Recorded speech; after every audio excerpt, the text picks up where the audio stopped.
கஷாயம் கலக்கி வச்சிருக்கேன். வீட்டுக்கு தானே வரீங்க? நீ முன்னாடி போமா, வாப்பா பின்னாடியே வர்ற. என்ன பாய் கிளம்பிட்டீங்க?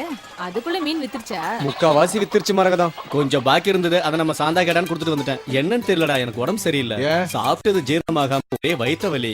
இன்னைக்கு 4 தடவை பச்சை தண்ணி மாதிரி வயித்துல இருந்து போயிட்டு இருக்கு. பச்சை மருந்து வாங்கி 3 வேளையும் குடிச்சுனா 4 நாளைக்கு வராது. வயிற்று போக்குக்கு வழிய சொல்றான்னு கேட்டா வயித்த கிழிக்க ஐடியா குடுக்கறியே, பயங்கரமான ஆள்தான்.